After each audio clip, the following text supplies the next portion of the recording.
Hola, hola a todos y muy bienvenidos, queridos amigos, oyentes y seguidores, a un nuevo episodio de Historia en Podcast. Episodio 79 ya, o 169 del total del acumulativo de episodios de Historia en Podcast. De esta hermosa reunión de divulgación que se ha formado, de esta comunidad de divulgación y apasionados por la historia que se ha formado en torno a Historia en Podcast. Y hoy les traigo una noticia más que especial. La venía guardando ahí hace un tiempo atrás. Hoy vamos a empezar una miniserie, dos episodios, que se va a llamar Libertadores de América, en donde vamos a estar tratando la vida de los dos máximos próceres independentistas de la historia del cono suramericano.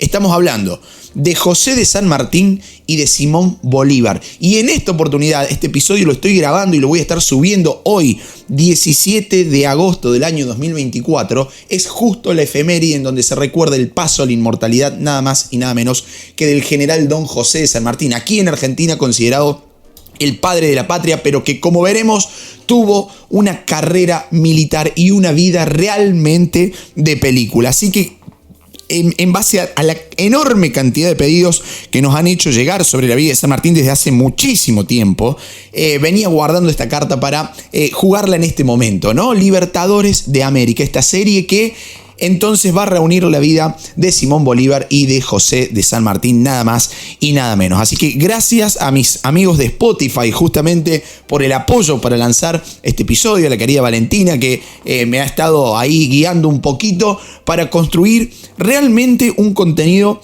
de interés y un contenido histórico invaluable en torno a estas dos figuras. Así que vamos a empezar nomás con José de San Martín. Un episodio que, aclaro por las dudas, quizás sea un poquito más largo de lo habitual. Quizás estemos arriba de la hora de episodio. Y no lo sé, empiezo a hablar y veremos a medida que vayamos avanzando hasta dónde llegamos. Una vida que está colmada de aristas y que trataremos de tocar así brevemente cada una. Después ustedes se podrán meter, sí, tanto con San Martín como con Bolívar, en el aspecto que más consideren oportuno. Hay tanta bibliografía escrita de San Martín y de Bolívar que, bueno, que se hace inabarcable todo en un episodio de una hora de podcast, ¿no? Está más que claro. Así que para acercar y para refrescar algunos contenidos y, ¿por qué no?, llevar también algunas novedades, algunas suspicacias, algunas notitas de color en torno a la vida de estos dos próceres. Entonces vamos nomás con José de San Martín. Una de las figuras más destacadas y aclamadas de la historia de la emancipación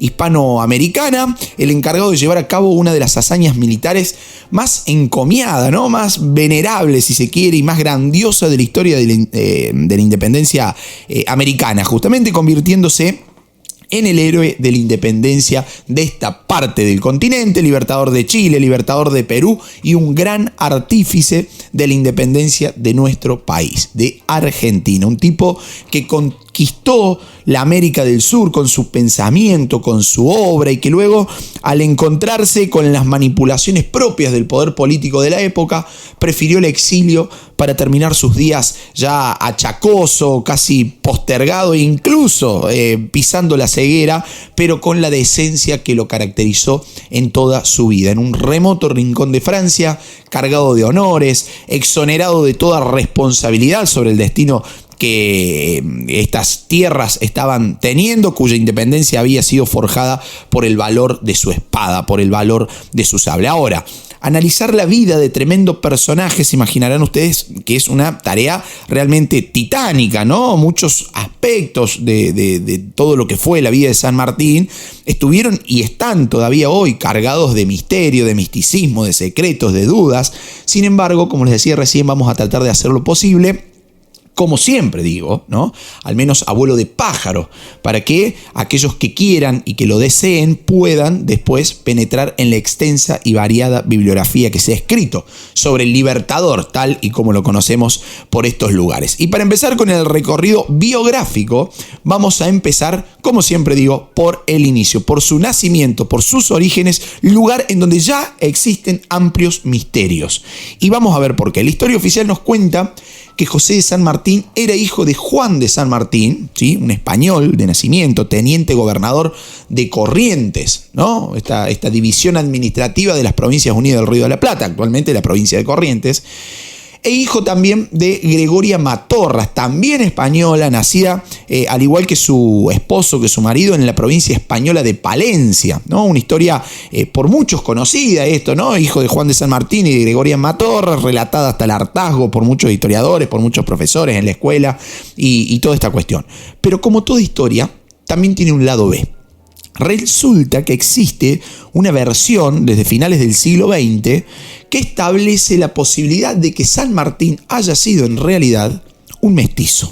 ¿Qué quiere decir esto? Que en realidad sus padres pueden no haber sido ni Juan de San Martín ni Gregoria Matorras. Y acá yo sé que puede ser disruptivo el que no está familiarizado con esta teoría, porque es una teoría dentro de todo nueva, alrededor del año 2000, una hipótesis planteada por historiadores como José Ignacio García Hamilton e incluso Hugo Chumbita, que me parece que publica el libro específico en el año 2000, entre otros historiadores, ¿no?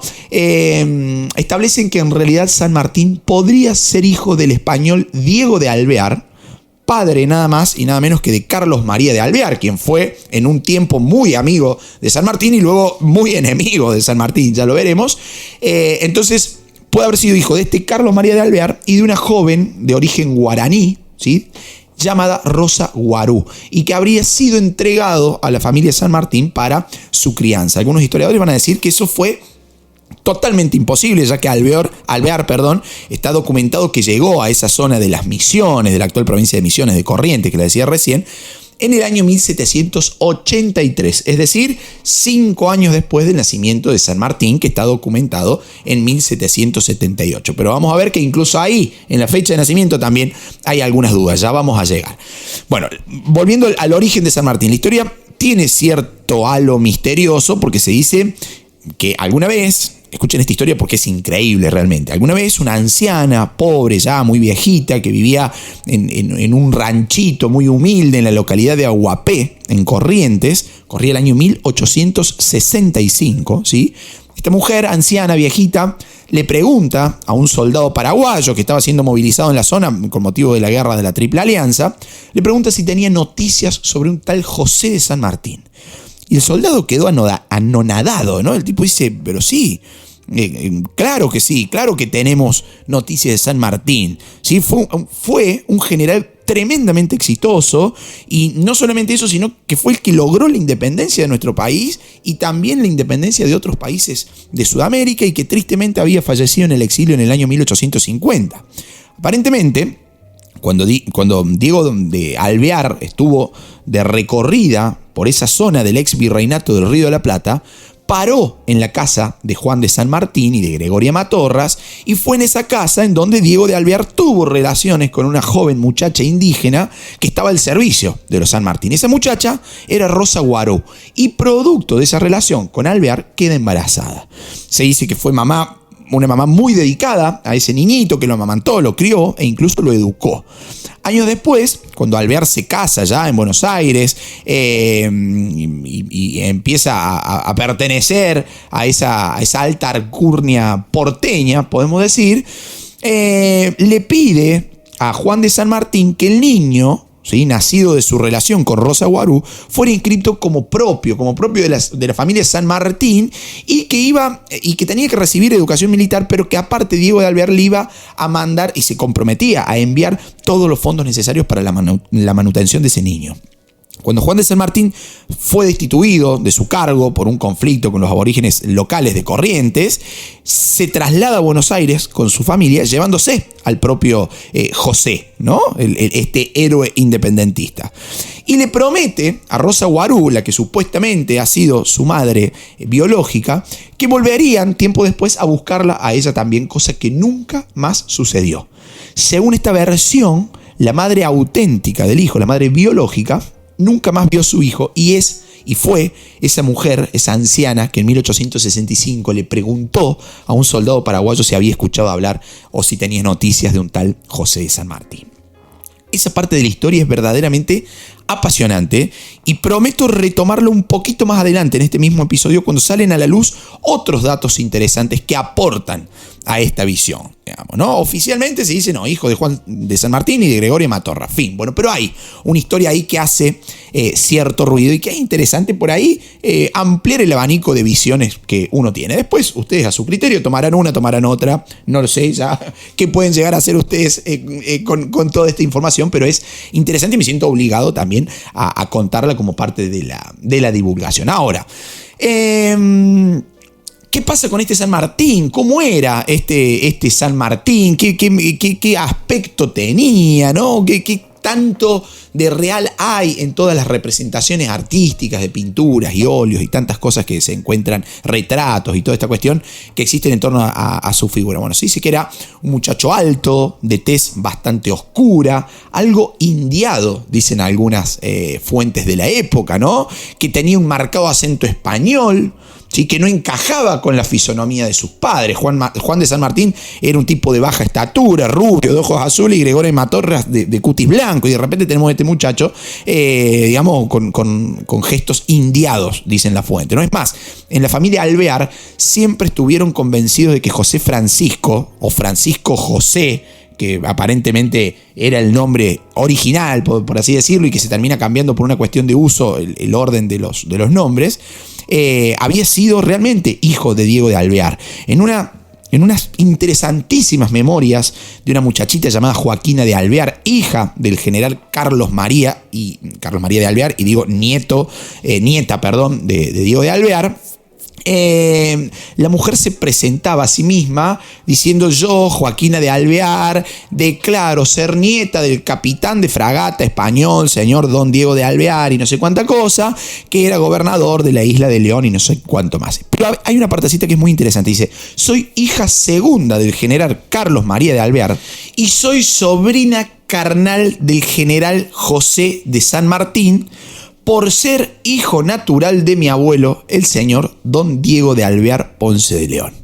Y ahí las cosas parece que explotaron, digamos, ¿no? Y esto genera este descubrimiento de Hugo Chumbita, un historiador argentino, que es, la verdad, muy interesante, ¿no? Podemos coincidir, no coincidir, sacar nuestras conclusiones, pero no deja de ser interesante esta postura y que riega con un poco de misterio el origen realmente de San Martín. Incluso, les decía recién, es dudosa su fecha de nacimiento. Oficialmente se dice que fue el 25 de febrero de 1778 en Yapeyú, pero el original de su fe de bautismo se perdió en un incendio cuando los brasileros destruyen Yapeyú, en la provincia de Corrientes, actual Argentina, en el año 1817. Y el que se encarga de colaborar en esa confusión fue Bartolomé Mitre, uno de los grandes y de los primeros biógrafos de San Martín, ¿no? Tiene una obra realmente excelsa, Mitre, sobre San Martín. No fue el primer biógrafo, en realidad el primero fue el historiador y político chileno Benjamín Vicuña Maquena, ¿no? Pero bueno, Bartolomé Mitre aporta esta confusión sobre su fecha de nacimiento cuando en su libro sobre la vida del prócer, en el capítulo 17, cuando habla sobre Cancha Rayada, el combate de Cancha Rayada, escribe que en la mañana del 16 de marzo, aniversario del natalicio de San Martín, el ejército unido vadeó sin obstáculo el Lontué y acampó en un lugar que se llamaba Quecheraguas.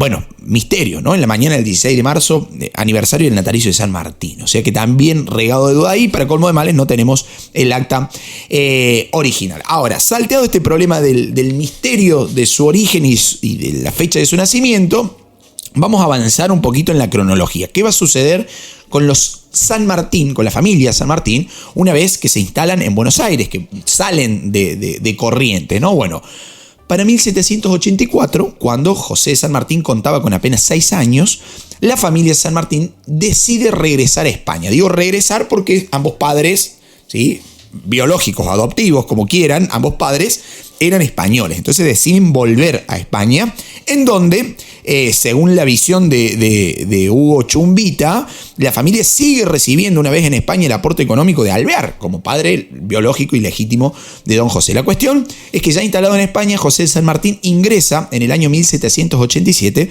al Seminario de Nobles de Madrid, donde aprende montones de cuestiones académicas, ¿no? Qué sé yo, retórica, matemática, geografía, ciencias naturales, idiomas, un tipo muy conocedor del francés, del latín, ¿sí? Con formación artística incluso en el dibujo, en la música, ¿no? Un tipo muy cráneo, muy iluminado para su época, ¿no? Bueno, 2 años después de esto, pidió San Martín y obtuvo, además, el ingreso como cadete en el regimiento de Murcia, ¿no? Se dice que la carrera militar era como la carrera para lograr cierto ascenso social, ¿no? En una época en donde la carrera de armas era realmente así como venturosa, ¿no? Me parecía prometer un gran futuro. Bueno, ahí va San Martín como cadete en el regimiento de Murcia, y fue en ese regimiento en donde se da el puntapié inicial para una brillante y además una vertiginosa carrera militar, en donde va a tener su bautismo de fuego en lo que se conoce como el sitio de Orán en 1791, en lo que fue la campaña de Melilla, ¿no? ¿Saben cuántos años tenía San Martín en ese momento? Apenas 13 años. Yo pregunto, ¿no? ¿Qué hacían ustedes a sus 13 años de edad? Yo recién estaba empezando a aprender a cruzar la calle y mirar para los dos lados, digamos. No, bueno, no sé si tanto, pero digo, qué increíble es posicionarse uno con esto, ¿no? Decir, 13 años y el tipo ya tenía una carrera militar que estaba iniciando y que además era muy prometedora. Y no solo que acababa de iniciar esa carrera militar, sino que con el paso de los años también va a intervenir en las famosas guerras del Rosellón en 1793, en la Guerra de las Naranjas en 1801, y va a ir mereciendo sucesivos ascensos por su actuación. Un tipo totalmente estructurado, ¿no? Con una moral realmente inquebrantable, con un manejo de tropa, incluso manejando a grados inferiores, pero con edad mayores que la de él, ¿no? Un tipo que no le temblaba el pulso absolutamente para nada. Ahora, para 1803, por ejemplo, cuando ya contaba con 25 años, ya contaba como si fuera un señor súper antiguo, ¿no? 25 años apenas, podría decir, era ya capitán de infantería en el regimiento de voluntarios de Campo Mayor. Ahora, para esos años, ¿sí?, iba a haber una serie de hechos que iban a modificar su forma de entender el mundo militar, pero fundamentalmente la política, ¿no? En base a una ideología más humanista, más atada a los principios esgrimidos por la Revolución Francesa, ¿no? Principios como, por ejemplo, la libertad, la igualdad, la fraternidad. Bueno, Napoleón Bonaparte iba a ser el encargado de invadir la península ibérica, va a comenzar con lo que se conoce como la crisis de la monarquía española, ¿no? Esto ya lo hemos contado en la primera temporada de Historia en Podcast, así que pueden repasarlo ahí. ¿Qué sucede? El rey Carlos IV y posteriormente su hijo Fernando VII fueron obligados a abdicar del trono español, ambos reyes padre e hijo, ¿no? Carlos IV y Fernando VII, son obligados a abdicar por Napoleón, quien deposita la corona de España sobre la cabeza de su hermano José Bonaparte. Bueno, el pueblo español inicia un proceso conocido como movimiento juntista, en donde las juntas de gobierno toman la soberanía del Reino de España para enfrentarse contra los invasores franceses. Fue ahí, con esa invasión napoleónica a la península ibérica, cuando se da lugar a la denominada Guerra de la Independencia Española, ocurrida entre 1808 y 1814. Y ustedes se pueden preguntar, ¿qué tiene que ver todo esto con San Martín? Bueno, resulta que nuestro mayor héroe de la independencia, ¿sí?, en esos momentos se encontraba luchando con todo su arrojo, con todo su coraje, contra las ideas napoleónicas y francesas, ¿no?, de la libertad, la igualdad y la fraternidad, esbozadas por ese régimen napoleónico, y defendía la postura monárquica española. Algo que a la larga se iba a terminar invirtiendo, pero ya lo vamos a ver. Aparentemente fue James Macduff, cuarto conde de Fife, un liberal y un masón británico, quien reclutó a San Martín entre las tropas del ejército español para que empezara a pelear en las guerras peninsulares contra Napoleón. Y acá aparece otro punto importante en la historia, que es el contacto de San Martín con los masones y con los ingleses, que ya vamos a retomar más adelante. La cuestión es que en ese contexto San Martín se convierte, digamos, en un destacado militar que lucha contra los franceses en varias oportunidades, pero particularmente con una distinción notable en la famosa batalla de Bailén, la única derrota terrestre así muy fuerte que hasta ese momento había sufrido el poderosísimo ejército bonapartista, ¿no? Bueno, y esa valentía demostrada en la batalla de Bailén le va a valer a San Martín para ser nombrado como teniente coronel de caballería. Para esos años el tipo tenía apenas 30 años de edad. Y atención a esto porque es muy importante. En mayo de 1811 va a participar de la batalla de Albuera en Badajoz, donde las fuerzas españolas, portuguesas e inglesas, ahí aliadas, comandadas por el general William Carr Beresford, seguramente les sonará porque fue el inglés encargado de gobernar Buenos Aires durante la primera invasión inglesa del año 1806, logran derrotar a los franceses de manera contundente. ¿Y por qué digo que esto es muy importante? Porque es en 1811 cuando San Martín toma contacto con grandes y con altos funcionarios ingleses, como fue el caso del propio Beresford. Y acá se deben encender algunas alarmas, porque es otro de los puntos misteriosos y muy discutidos en torno a la figura de San Martín, que es su relación con los ingleses. Si va a haber libros que directamente dicen San Martín fue un agente inglés, libros que también recomiendo leer para tener un abanico de visión más acabado. Y otro va a decir, no, San Martín fue el Messi de la historia argentina, indiscutiblemente. Bueno, digo, a ver, estaría bueno tener una visión más completa de estos próceres que en definitiva, más que próceres, eran humanos. Y como humanos pueden haber tenido sus intereses, sus aspiraciones, sus amores, sus errores, sus aciertos, sus triunfos, sus victorias y también sus derrotas, ¿no? Así que humanicemos la figura de los próceres, por favor. Es un pedido casi de rodillas, ¿no? Humanicemos a los próceres. Eran humanos. Este episodio tiene ese sentido, ¿no? Humanizar, tirarle un poco de maquillaje humano a la estatua de bronce de San Martín. Bueno, ese contacto con los ingleses es clave. Para ese año 1811, la revolución en el Río de la Plata ya estaba desatada desde hace un año, ¿no? 1810, 25 de mayo de 1810, acá en Buenos Aires. San Martín toma contacto ahí con todo ese mundo revolucionario americano y le comienza a picar el bichito de poder venirse a América e instalarse aquí y traer con él las ideas de libertad, de igualdad y de fraternidad contra las que se encontraba peleando en esos momentos en España al servicio de la monarquía española. Llegado a ese punto, San Martín deserta, renuncia a las armas españolas en Cádiz en el año 1811. Pide una baja muy misteriosa al ejército español, pero muy misteriosa, digo, y esto ha dado lugar a ciertas suspicacias. El tipo, para poder venirse para acá, dice en su carta de renuncia, pide su baja para venir a América a atender asuntos económicos y familiares a Lima, en Perú. Nunca San Martín había estado en Lima, ni un San Martín había estado en Lima, lo cual era totalmente una mentira. Obviamente el tipo no iba a decir, che, no, me voy porque quiero pelear contra ustedes, pero allá, digamos, estaba más que claro, pero la excusa fue media tomada de los pelos, ¿no? Pero bueno, fue la excusa. Se preguntarán ustedes, ¿qué hace San Martín, o qué hizo San Martín apenas renunció al ejército español? Bueno, consigue un pasaporte, ¿sí? Un pasaporte británico, facilitado por Lord Macduff, o algunos incluso dicen que fue Lord Charles Stuart quien se lo dio, ¿sí? Británicos de la alta esfera política y de la rosca fina de la política británica, ¿no? Bueno, consigue ese pasaporte británico y allá parte rumbo a Londres. Lo importante es que de Cádiz, ciudad en donde ya existía un gran pasado masónico, una gran logia masónica, San Martín parte hacia Londres desde Cádiz, en donde se aloja en Londres, ¿no? En la Casa de los Diputados de Venezuela, lo que le llevó a tomar contacto con grandes personalidades políticas como López Méndez, como Andrés Bello, entre tantos otros, y bañarse un poco con las ideas de Miranda, este gran revolucionario desde las ideas contra el régimen español en América. Bueno, lo cierto es que acá en Londres vuelve a tomar contacto con la masonería más dura y pura y aparentemente conoció a influyentes políticos británicos que pretendían la emancipación de las colonias españolas en América. Es posible que en esos misteriosos 3 o 4 meses que San Martín estuvo en Londres, de los cuales se sabe muy poco, no se conoce casi nada porque prácticamente no hay rastros, ahí, en ese tiempo, el futuro libertador de América haya tomado contacto con algunos planes que buscaban arrebatarle las colonias a España en territorio americano. Planes británicos, ingleses.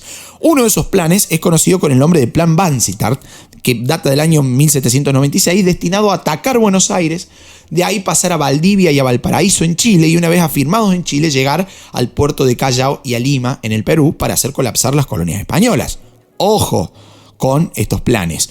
Otro gran plan fue el que desenmascara y el que encuentra Rodolfo Terraño. Rodolfo Terraño ha sido ministro de Educación durante la presidencia de Alfonsín, un destacado diplomático, también un escritor muy bueno que en esta historia aporta realmente un dato interesantísimo. Él encuentra en Gran Bretaña un documento de un tal Maitland, ¿sí?, que le da nombre a un plan que se conoce justamente con ese nombre, el Plan Maitland. Supuestamente no, demostrado, ¿no?, que ese Plan Maitland proponía seguir una ruta parecida a lo del Plan Vansittart, tomando Buenos Aires, de ahí afincarse en Mendoza, de ahí cruzar a Chile y desde Chile llegar por mar hasta Lima. ¿Quién le dio toda esa información a los ingleses que asentarse en Mendoza, que de ahí a Chile, que de Chile por mar a Perú? Bueno, aparentemente los jesuitas que habían sido expulsados de las colonias americanas por la corona española eran tipos que habían estado vendiendo esa información para tratar de socavar el poderío español en América, y los ingleses dijeron, che, bueno, mira qué buena oportunidad para ir a robar esas colonias y nos las dejamos nosotros como tales, como colonias, pero en vez de ser colonias españolas, serán colonias británicas, digamos, ¿no? Bueno, el plan de Maitland, recomiendo que lean el libro de Terraño, es medio difícil de conseguir, pero bueno, cualquier cosa me contactan y vemos cómo podemos hacer. El plan Maitland es tremendamente igual al de San Martín. Hacer foco en Buenos Aires, de ahí a Mendoza, de Mendoza a Chile y de Chile por mar a Lima. Plan de robo, dirán o propondrán los ingleses, de las colonias españolas en América. San Martín toma sin duda alguna contacto con ese plan porque es calcado al que él pone en juego acá, pero no con el objetivo de cambiar de patrón, de cambiar de dueño, sino con el objetivo de la emancipación. O sea, es exactamente calcado el plan sanmartiniano a lo que había propuesto este tal Thomas Maitland. Ahora, los ingleses lo van a pensar, recalco esto porque decir, che, este está atacando a San Martín. ¿Y qué habría de malo? Primero, pero por las dudas, para atajarme. Los ingleses van a pensar este plan para robar militarmente las colonias. San Martín lo piensa para emancipar los estados americanos. No es extraño pensar tampoco que los ingleses promovieran la independencia de las colonias hispanoamericanas. ¿Por qué digo esto? Porque los españoles y los franceses, por ejemplo, habían fogoneado y habían colaborado notoriamente en la independencia norteamericana, ¿sí?, con respecto a Inglaterra. Bueno, se piensa que los muchachos ingleses le devolvieron la atención a los españoles, ¿no? Inglaterra necesitaba mucho para esos años un territorio capaz de producir buenas materias primas, como el cuero, como la sal, como el caucho, y a la vez también necesitaba un mercado para colocar todos sus productos industriales, un mercado con muchos puertos, con grandes poblaciones capaces de comprar esos productos industriales. No nos olvidemos que Inglaterra se encontraba en plena revolución industrial y que Napoleón aparte le había bloqueado el ingreso a los puertos europeos, ¿no? Ese famoso bloqueo continental. Bueno, ejemplo de eso fueron, las invasiones inglesas de 1806-1807 al Río de la Plata. Pero como esa parte militar fracasa para tomar Buenos Aires, ¿sí?, algunos historiadores proponen que Inglaterra abandona esa vía militar para fogonear la independencia hispanoamericana y de ahí usar a América de mercado, pero desde otra mirada, ¿no? Muy interesante. Si uno, para mí no es loco pensarlo así, porque si uno ve el diario del lunes, el principal estado beneficiado con la independencia de las colonias americanas, económicamente hablando, fue Inglaterra. Si empezamos a depender económicamente de Inglaterra, independientes, con bandera, con himno, con no sé cuánta cosa propia, pero económicamente atados a lo que algunos van a decir un nuevo pacto colonial incluso, ¿no? Con la potencia inglesa. Bueno, la cuestión es que San Martín decide embarcarse rumbo a su tierra natal y el 9 de marzo de 1812 llega al puerto de Buenos Aires, atraca en el puerto de Buenos Aires la fragata inglesa George Canning, la cual traía a bordo no solamente a San Martín, sino que a un nutrido grupo de oficiales. Entre ellos, obviamente, San Martín, pero venía Matías Sapiola, venía un Carlos María de Alvear, quien según una de las visiones que ya repasamos sobre los orígenes de San Martín, sería el hermano por parte de padre del propio Libertador, ¿no? Bueno, en ese barco venían 19 profesionales de guerra que llegan junto con San Martín, todos de orientación liberal, contrarios, pero radicalmente al absolutismo borbónico, y por sobre todas las cosas, masones con vínculos con Inglaterra. Paréntesis acá, si ustedes quieren aprender más de masonería, tenemos un episodio particular de masones que la verdad vuela la cabeza, ¿no? Así que recomiendo ir a escucharlo. Y si la están pasando bien, no se olviden de compartir este episodio, de darle rosca, de comentar acá en Spotify. Pueden seguirnos en nuestras redes sociales, Historia en Podcast, así nos encuentran en Facebook, en Instagram. Y pueden aportar económicamente al canal. ¿Cómo? A través de Cafecito, si nos escuchan desde Argentina, a través de PayPal, si nos escuchan desde cualquier otro país del mundo. Historia en Podcast se escucha en más de 100 países.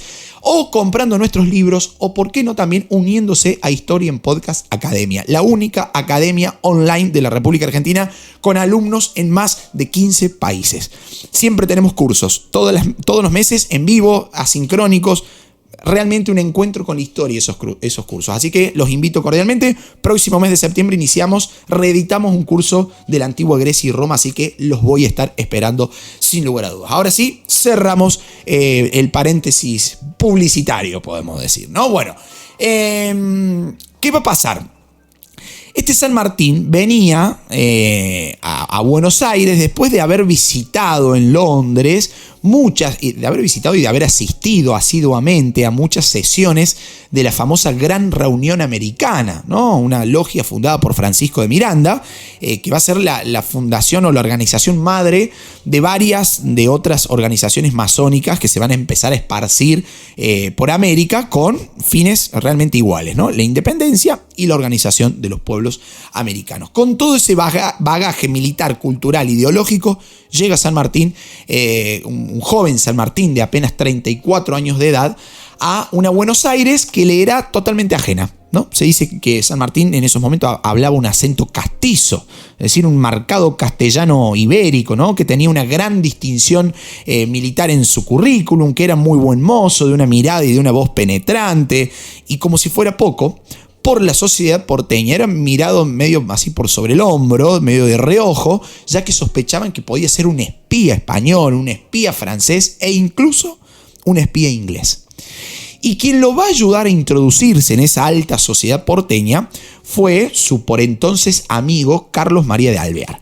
Gracias a él conoce a la joven Remedios de Escalada, ¿no? Una jovencita de apenas 14 años, proveniente de una familia sobresaliente de la sociedad porteña, a la cual San Martín empieza a cotejar, ¿no? Y a tratar de arreglar su matrimonio. No por amor, sino por conveniencia política. Eso le permitía a San Martín vincularse, estar en los altos círculos sociales de Buenos Aires. Su futura suegra, y atención a esto porque retomo algo que dije hace un ratito que iba a retomar, su futura suegra, Tomasa de la Quintana, nunca quiso a San Martín, nunca quiso el matrimonio de su hija de 14 años con San Martín de 34. De hecho, llamaba a San Martín de manera despectiva como el soldado plebeyo. Y eso dio origen a otros motes o a otros apodos para el propio San Martín, como por ejemplo el mulato San Martín o el cholo de Misiones, haciendo referencia a su origen mestizo que hemos comentado al inicio de este episodio. O sea que la suegra de San Martín algo estaba sabiendo probablemente de su origen filiatorio, podemos decir, ¿no? Bien, la cuestión es que en septiembre de 1812 San Martín se termina casando con María de los Remedios Escalada, ¿no? Un matrimonio más que ficticio, él 34, ella apenas 14 años, 20 años los separaban, y la vida militar encarada por él también los iba a separar, ya que durante sus travesías contará con muchos otros amores, ¿no? Otro de los puntos cándidos de la historia de San Martín, de este prócer tan lleno de bronce, como decía recién, y muchas veces alejado de la persona real, de carne y hueso, que sufría, que amaba, que tenía intereses, que lloraba y que también era infiel. ¿Por qué no? Por ejemplo, en Mendoza va a tener una relación, van a cohabitar, de hecho, con María Josefa Morales de los Ríos, una viuda muy interesante ahí, ¿no? Marquesa de los Ríos se la hacía llamar, convivieron juntos, es más, se los conocía en Mendoza como Pepe y Pepa, ¿no? Fíjate, Pepe por José, claramente, ¿no? Hasta que llegó Remedios de Escalada a Mendoza y ahí se le ardieron los libros a San Martín, ¿no? Incluso en Mendoza muchos van a hablar de una infidelidad de ella hacia San Martín. Entonces San Martín le envía de vuelta a Buenos Aires, le envía a una Remedios de Escalada enferma ya, muy muy achacada de salud, ¿no? Enferma de tuberculosis, la manda de vuelta a ella y a su hija a Buenos Aires en una carroza, en un carruaje de la época, y en uno de esos carruajes que llevaban a esta flota, digamos, en donde iba Remedios de Escalada y su hija, en uno de los carruajes San Martín hace cargar exclusivamente un ataúd, por si llegaba a morir su esposa en el camino, directamente que la enterraran, que le dieran cristiana sepultura, ¿no? De hecho, va a morir a los 25 años en Buenos Aires, Remedios de Escalada.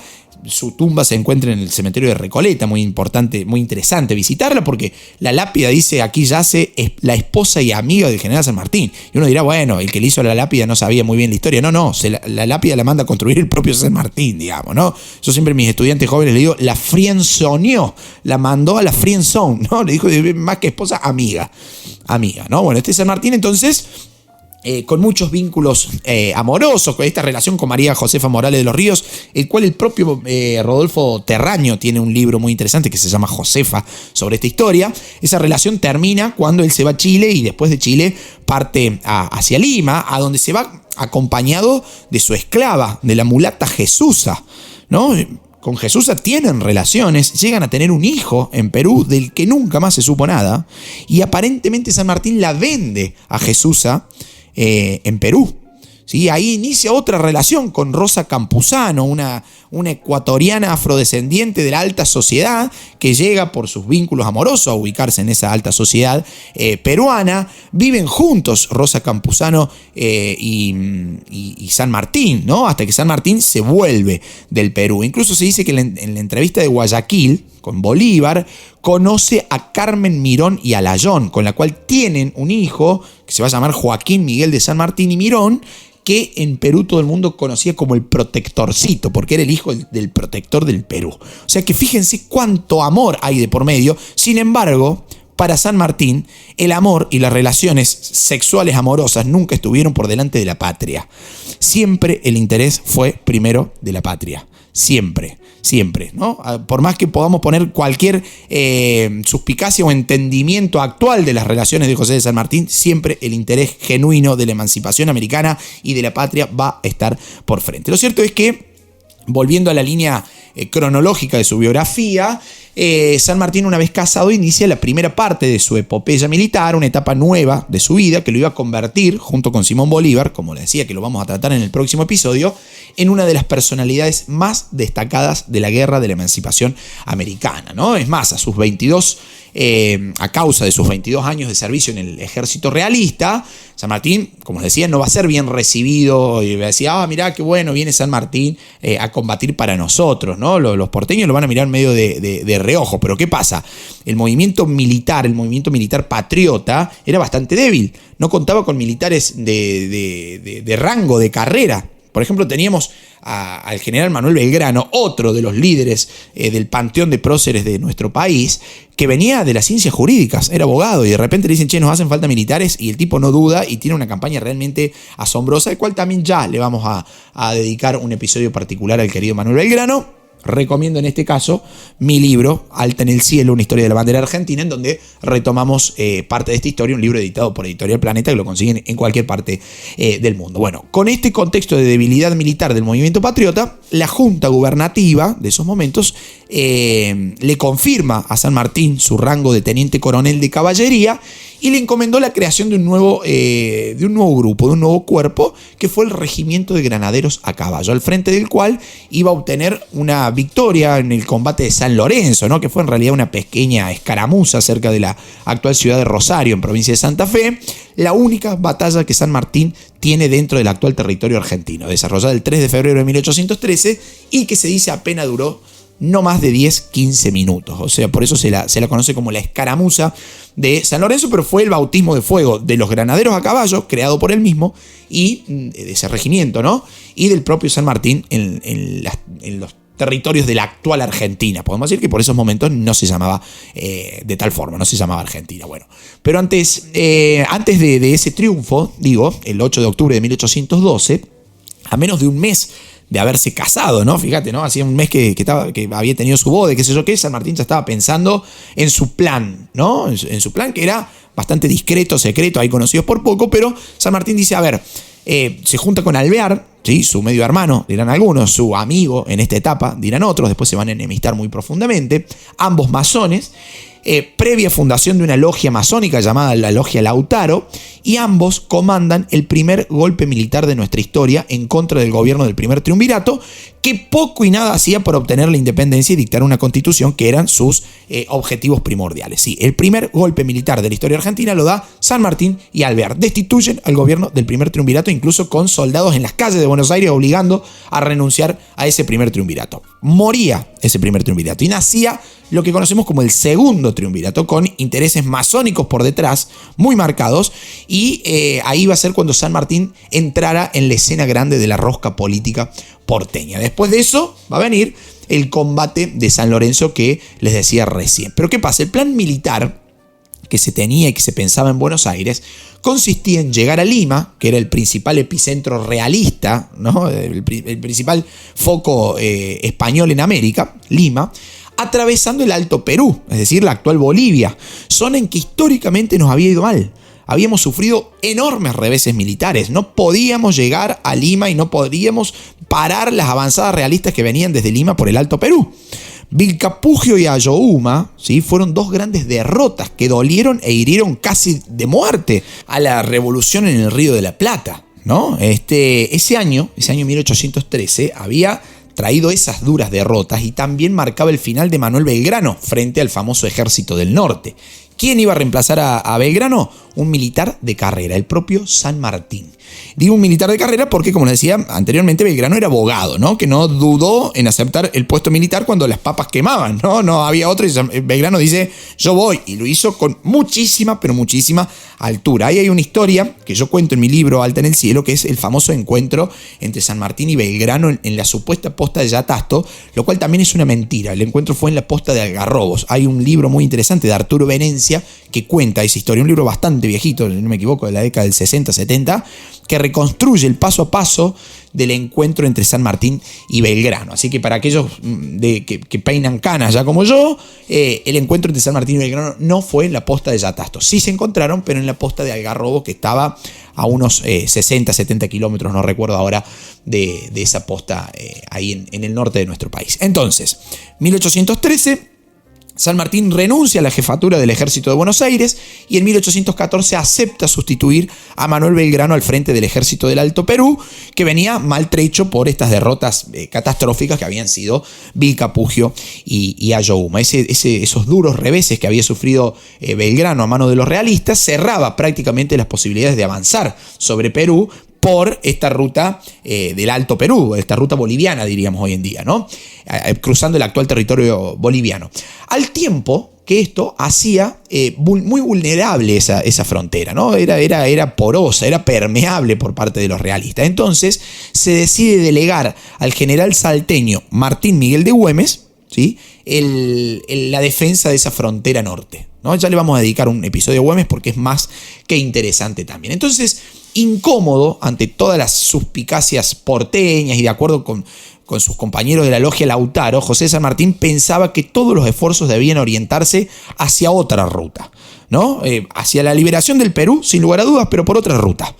Entonces, bloqueada esa ruta del Alto Perú, ¿sí? Se empieza a madurar este plan continental de conquista del Perú, previo paso por Chile. Y con ese objetivo, San Martín se retira del Ejército del Norte, reposa un tiempo aquí en mi provincia de Córdoba y luego logra obtener la gobernación de Cuyo, región que actualmente está comprendida por provincias como San Juan y Mendoza, por ejemplo. No, bueno, hacia Mendoza va a ir San Martín en 1814 y va a preparar desde ahí su ofensiva y ese plan continental que lo iba a catapultar a la fama y al éxito, aunque posiblemente haya sido un plan prediseñado en Europa con otros fines distintos a los que San Martín lo aplicó. Ahí instala el famoso campamento El Plumerillo, ¿no? A las afueras de Mendoza, en donde empieza a preparar su tropa. Ahora, mientras tanto, en Chile, Bernardo O'Higgins, José Miguel Carrera, habían unido sus fuerzas para sostener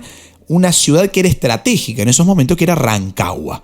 Pero en Rancagua sufren los chilenos, las las armas chilenas, vamos a decir, una dura derrota a mano de los realistas, ¿no? Y finalizaba ese intento independentista chileno en un periodo denominado la Patria Vieja, un periodo que va entre 1810 y 1814 que termina con esta derrota de Rancagua. Entonces cae esa Patria Vieja y a Mendoza van a llegar los refugiados chilenos, ¿no? Esto complica un poco los planes de San Martín, que va a tener, hay unos idas y vueltas, unas diferencias muy interesantes con los Carrera, con los hermanos Carrera, por ejemplo. No me voy a detener ahora en esa historia porque es muy pesada, pero esto complica los planes de San Martín, que esperaba atacar a Perú desde un Chile independiente y aliado, pero ahora Chile había caído en manos realistas nuevamente. Entonces el plan va a ser liberar Chile.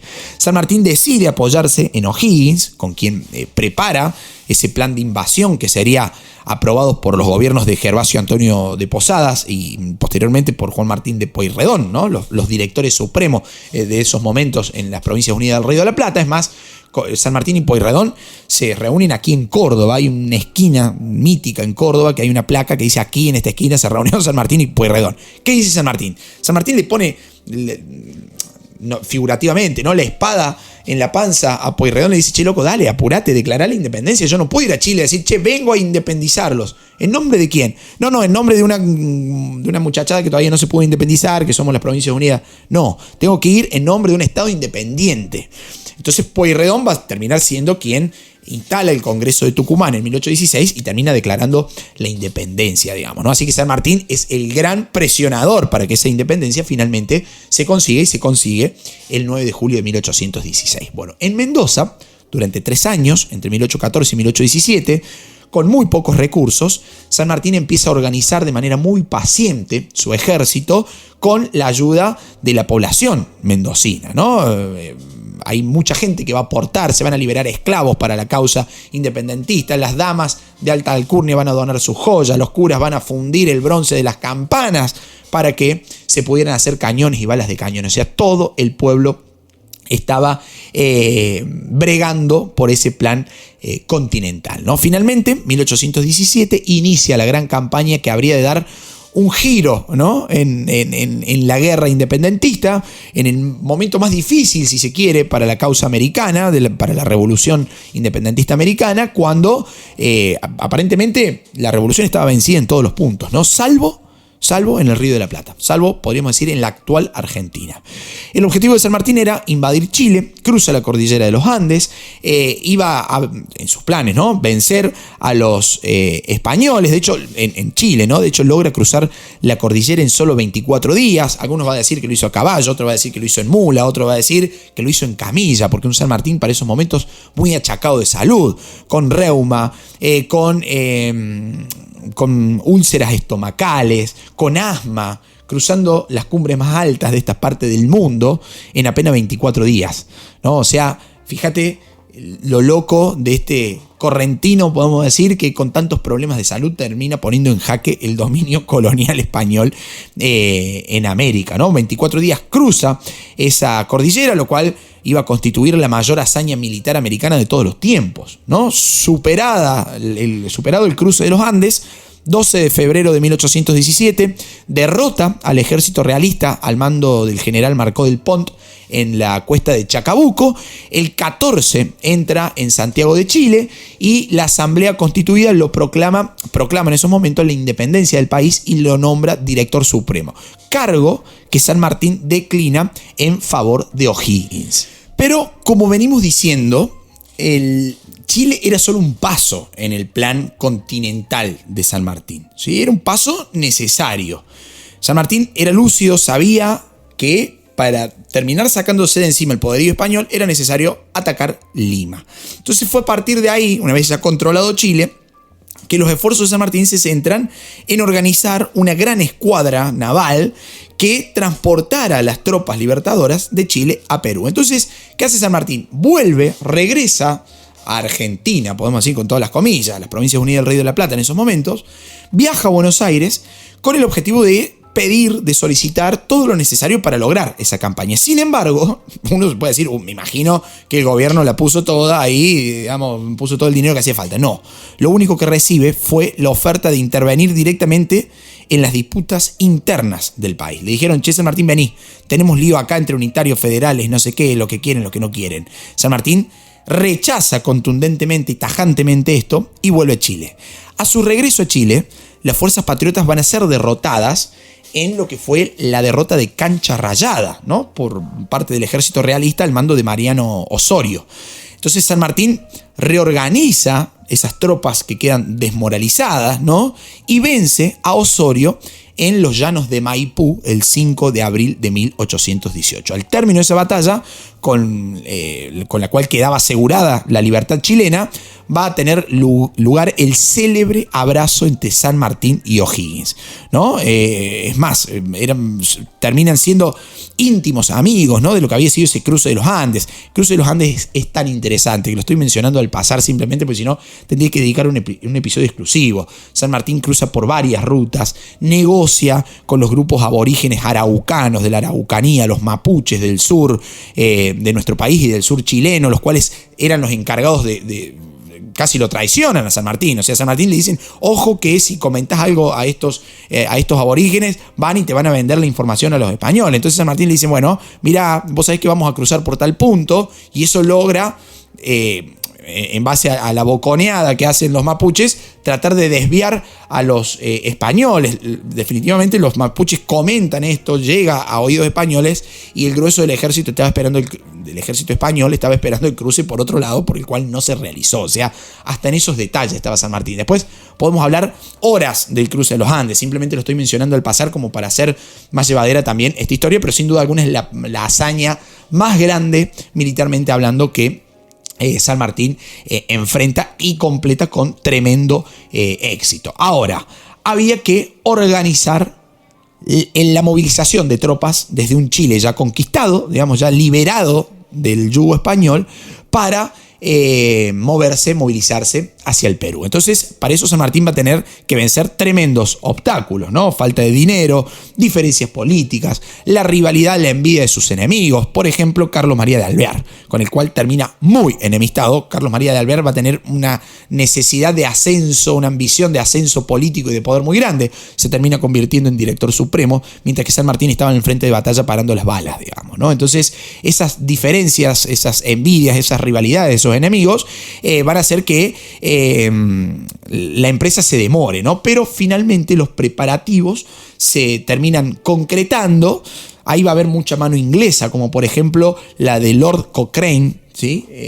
Que termina siendo uno de los grandes de militares navales que ayuda a San Martín, que va a terminar peleado también con San Martín a la larga por diferencias económicas, ¿no? Pero, y de pago, sobre todo de sus sueldos, pero los ingleses también van a ayudar en ese traslado del ejército libertador desde Chile hacia Perú. Ahora, una vez finalizados todos esos preparativos, la escuadra zarpa de Valparaíso, en Chile, el 20 de agosto de 1820, transportando a un ejército de 4.500 hombres y desembarcando en la playa de Paracas, cerca de Pisco, en Perú, el 8 de septiembre, ¿no? San Martín intenta una negociación con el virrey Pezuela y luego con quien va a ser el sucesor del virrey Pezuela, que fue el virrey José de la Serna, con el que se entrevista, de hecho, ¿no? Porque esto por ahí no es contado. Es decir, San Martín va con los pies de punta, pelea de una, saca el fusil y empieza a tirar tiros. No, incluso negocia con el virrey José de la Serna, se entrevista el 2 de junio de 1821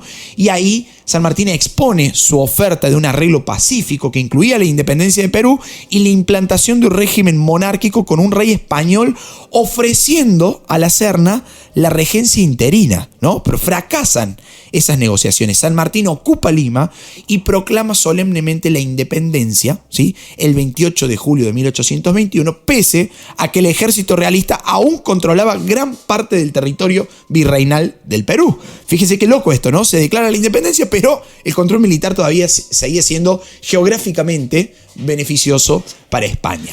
Ahora, a partir de esto, San Martín recibe un título que va a ser nombrado protector del Perú, ¿sí? Por eso a su hijo, que decía recién, le decían el protectorcito, ¿no? Bueno, ¿qué hace San Martín? Comienza a mandar emisarios, a enviados suyos, ¿sí? Que gestionaban algunos contactos en las cortes europeas para establecer en el Perú una monarquía. Entonces, la incertidumbre de su situación militar contrastaba, con la consolidación muy potente que Simón Bolívar venía trayendo desde la Gran Colombia y la total liberación de Quito tras la batalla de Pichincha. Sí, ya vamos a hablar de Simón Bolívar en el próximo episodio. Recordemos que estamos en una miniserie de 2 episodios que se llama Libertadores de América, junto con nuestros amigos de Spotify promocionando todo este contenido. Bueno, hostilizado por los españoles que se habían hecho fuertes en la zona de montañas de la zona peruana, con su ejército totalmente desgastado por la prolongada campaña y con su poder político minado por disensiones políticas y patrióticas, ¿no? San Martín tuvo que sostener ahí una lucha constante. ¿Qué tenía que hacer San Martín para consolidar esa independencia peruana? Bueno, la ocupación de Guayaquil, una ciudad muy importante en Perú, fue el motivo inmediato de su célebre entrevista con Simón Bolívar en julio de 1822. Entrevista de la que muy poco se sabe, entrevista en la que aparentemente los dos caracteres sumamente fuertes y potentes de ambos libertadores no encontraron un punto de encuentro, no pudieron ponerse de acuerdo. Yo recuerdo haber gritado de la emoción cual niñito cuando vi en la serie Bolívar, a mi criterio extensa pero muy bien narrada, es dentro de todo reciente, esta serie en donde se grafica San Martín y Bolívar encontrándose. Todavía tengo esa emoción de decir ¡wow! Qué bueno, qué bien graficado que está esto. Bueno, por esa entrevista de Guayaquil realmente se sabe poco y nada. Se dice que terminan a los gritos, peleados, que no logran un consenso. Incluso se dice que al ser Bolívar un masón de grado superior al de San Martín tuvo que agachar la cabeza y cederle el mando a Bolívar, ¿no? Bueno, en esa entrevista de Guayaquil se trata el futuro del continente a nivel político y a nivel militar, y el contenido exacto de esa entrevista es hoy objeto de múltiples discusiones, pero en la que sin duda San Martín termina desalentado, regresa a Lima y ante la creciente oposición peruana a su política de mano dura, ¿sí?, convoca a un congreso y presenta la renuncia a su cargo de protector del Perú el 20 de septiembre de 1822. ¿Sí? 2 años antes de que la victoria de Ayacucho pusiera fin definitivamente a la dominación española en el Perú y en todo el continente, empresa que va a terminar sellando, digamos, la campaña bolivariana, a la cual ya le vamos a dedicar el próximo episodio. Y a partir de ahí empezamos a hablar del retiro de San Martín. Un San Martín ya decidido a retirarse, consideraba que había cumplido su deber de liberar a los pueblos. Un San Martín decidido a no participar en las luchas intestinas, en las luchas internas por el poder. Acá en Argentina, por ejemplo, unitarios contra federales. En octubre de 1822 llega a Chile. En el verano de 1823 cruza los Andes, pasa a Mendoza con la idea de establecerse en Mendoza, totalmente apartado de la vida pública, pero las muchas críticas adversas que va a tener que recibir, que le atribuían aspiraciones de mando, el fallecimiento de su esposa, bueno, todo esto lo determina a partir en febrero de 1824 rumbo a Europa, acompañado solamente por su hija Merceditas, que en esa época tenía apenas 7 años. Residió en Europa en un tiempo en Gran Bretaña, de ahí se traslada a Bruselas, en Bélgica, donde vivió modestamente. Tenía una renta, un ingreso de dinero muy, muy acotado, muy menguado, que le alcanzaba solamente para pagar el colegio de Merceditas. Hacia 1827 se deterioran profundamente su salud, resentida por el reumatismo, como le decía, por el asma e incluso por su situación económica, ¿no? Las rentas apenas le llegaban para su manutención. Entonces, durante esos años, San Martín va a decaer, digamos, ¿no? Emocionalmente, psicológicamente y también económicamente. Su última tentativa de regreso va a tener lugar entre 1828 y 1829. 2 años antes había ofrecido sus servicios a las autoridades argentinas para la guerra contra el Imperio del Brasil, pero en esa ocasión embarca a Buenos Aires con la intención de mediar en ese conflicto bastante particular entre federales y unitarios y centralistas, ¿no? Sin embargo, al llegar al puerto de Buenos Aires se entera de las luchas fratricidas. Por ejemplo, se iba a asesinar al gobernador de Buenos Aires, Manuel Dorrego. Entonces ahí San Martín dice: yo no puedo ser parte de esto, ¿sí? Yo desisto al intento de volver a mi patria, desisto al intento de llevarle flores a la tumba de mi esposa. Nunca más, San Martín, se me pone la piel de gallina en este preciso momento y se me hace un nudo en la garganta pensando que el líder máximo de la emancipación americana, el padre de la patria en Argentina, nunca más pudo volver, motivo de esas luchas fratricidas, ¿no? Motivo que lo lleva también a enemistarse con Rivadavia, en esos momentos, también un político de alta envergadura, el primer presidente que vamos a tener en la historia de nuestro país, ¿no? O sea que ahí San Martín dice: yo no vuelvo. Está unos días atracado en su barco en el puerto de Buenos Aires. Recibe visitas de amigos a bordo del barco, le llevan, dice, algunos van a decir durazno, otros van a decir manzanas de su Yapeyú, de su Corrientes natal, para evocar esos recuerdos de infancia, pero San Martín desiste de volver a poner un pie sobre la tierra que lo había visto nacer y por la cual tanto había dado, ¿no? ¿Qué hace San Martín después de ahí? Regresa a Bélgica y en 1831 pasa a París, donde reside junto al río Sena, en la finca de Granbourg, ¿sí? Y gracias a la solicitud de su pródigo amigo don Alejandro Aguado, compañero de armas en sus tiempos en España, pudo pasar a la última parte de su vida sin tener que sufrir estrecheces económicas, ¿no? Va a ser un tipo que lo ayuda mucho. También su hija, por esos momentos casada con Mariano de Balcarce, ¿sí? Que logran ahí ayudar a su padre en el retiro, que va a tener sus nietas, según se dice, sus memorias, digamos, ¿no? Sus biógrafos van a rescatar que sus nietas fueron la luz de sus ojos que se iban apagando poco a poco, porque también iba siendo víctima de la ceguera. En el año 1848 se instala en su definitiva residencia en Boulogne-sur-Mer, en Francia, donde iba a terminar pasando a la eternidad el 17 de agosto de 1850. No les miento que en este momento estoy emocionado. La verdad no sabía que me iba a pasar esto en la mitad del episodio. Juro que me está pasando verdaderamente. Podría editarlo si quiero y podría sacarlo, pero digo, bueno, también para que sepan ustedes la emoción profunda que embarga un argentino a hablar de San Martín y de sus últimos días, ¿no? Bueno, la prensa francesa en esos momentos declara, ¿no? Y se ha muerto uno de los más grandes ciudadanos que haya podido producir la revolución en América del Sur. Nadie ha sido más valiente y hábil sobre el campo de batalla, más prudente y más capaz en los consejos. Ninguna vida política ofrece el ejemplo de una abnegación más completa y de un patriotismo más puro y modesto que el de San Martín. Fíjense qué fuerte, ¿no? Bueno, San Martín, que en algún momento escribe su testamento, le lega su sable corvo a Juan Manuel de Rosas, el gobernador de Buenos Aires, muy problemático también, ¿no? Una figura de difícil análisis, porque había luchado contra el intento de socavar la soberanía, se dice, económica que había tenido la Armada franco-británica, ¿no? Esta famosa bloqueo anglosajón, si se quiere, francés y anglosajón al Río de la Plata, al puerto de Buenos Aires. Bueno, San Martín dice, gracias por tu lucha, le va a decir a Rosas en esos momentos, que le hace frente al bloqueo anglo-francés, y le lega su sable, y en ese testamento dice: yo no quiero que mi velatorio sea pomposo, cargado de rituales y de ofrendas y de tantas cosas, sí quiero que mi corazón descanse en Buenos Aires, una Buenos Aires que le había sido totalmente hostil,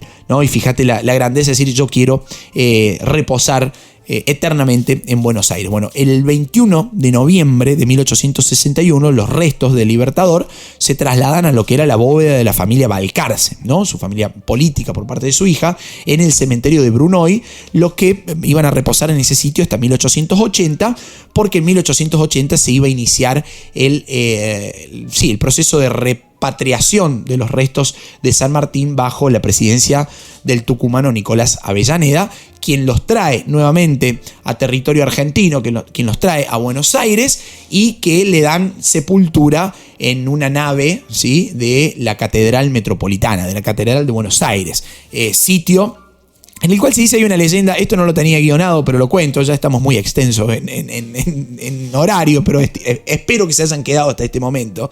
Se dice que cuando vuelve los restos de San Martín solamente sobrevivían 7 granaderos de su célebre regimiento creado por él mismo, y esos 7 granaderos lo reciben con sus uniformes ya ajados por el paso del tiempo, y montan guardia en lo que iba a ser su tumba, ¿no? Producto de eso, que es medio un mito, ¿no? Pero es una historia interesante y, si quiere, romántica también, de este regreso definitivo y póstumo de San Martín a Buenos Aires. Se dice que esos 7 granaderos son los que actualmente le hacen guardia, le montan guardia, ¿no? Son 7 los granaderos que hacen el cambio de guardia todos los días entre la Casa Rosada, que es la sede del gobierno de la República Argentina, y la Catedral Metropolitana. Así que recomiendo algún día visitar la catedral, visitar la tumba de San Martín. Se te pone la piel de gallina, digo, así, bueno, es increíble estar ahí.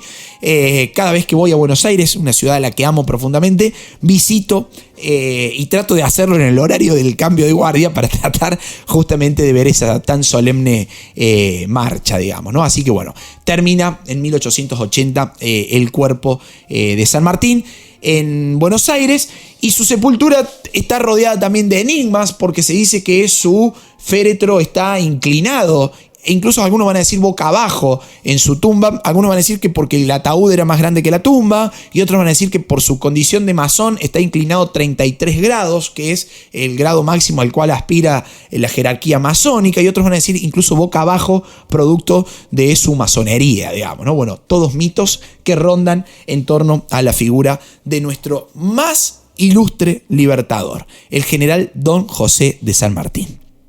Queridos amigos, con el nudo en la garganta, espero haber estado a la altura, espero haber cumplido las expectativas de todos aquellos que me piden tan asiduamente un episodio sobre San Martín y sobre Bolívar. Bueno, acá fue el de San Martín.